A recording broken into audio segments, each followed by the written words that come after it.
ఒకానొక రాజ్యంలో దాసరి అనే వ్యాపారి ఉండేవాడు. రాజుకి అతనంటే చాలా నమ్మకం, అలాగే గౌరవం ఉండేది. కూతురు పుట్టినరోజుకి రాజ్యంలో తనకు తెలిసిన వాళ్ళందరినీ ఆహ్వానించాడు.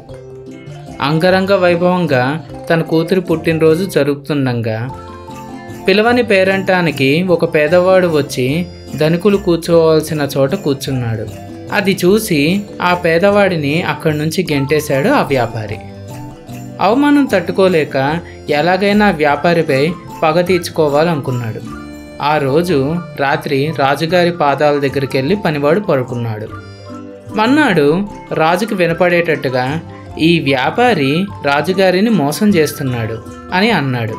ఆ మాటలు విని రాజుకి చాలా కోపం వచ్చి వ్యాపారిని పనిలోంచి తీసేశాడు.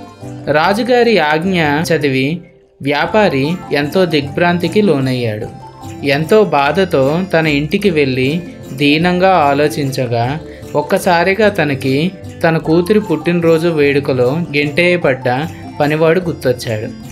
వ్యాపారి పనివాడికి క్షమాపణలు చెప్పి గౌరవించాడు.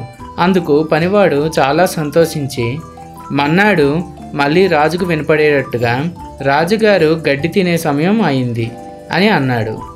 ఆ మాటలు విని ఆ పనివాడి మాటల్లో ఎంతమాత్రం నిజం లేదని రాజు గుర్తించారు. రాజుగారు వ్యాపారిని మళ్ళీ పనిలో చేర్చుకొని ఘనంగా సత్కరించారు. మరుసటి రోజు నుంచి వ్యాపారి తన మన అన్న భేదం లేకుండా అందరితో సఖ్యతగా ఉండసాగాడు. పుకార్లు అలాగే తొందరపాటు నిర్ణయాలు మన నమ్మకాన్ని మరియు గౌరవాన్ని తగ్గిస్తాయి. ఇంతకీ మీరేమనుకుంటున్నారో కింది కామెంట్ సెక్షన్లో మెన్షన్ చేయండి. అలాగే మీకు ఈ వీడియో నచ్చినట్టయితే గనక ఈ వీడియోని లైక్ చేసి నా ఛానల్కి సబ్స్క్రైబ్ చేసుకోండి. మళ్ళీ మనం వచ్చే వీడియోలో కలుద్దాం.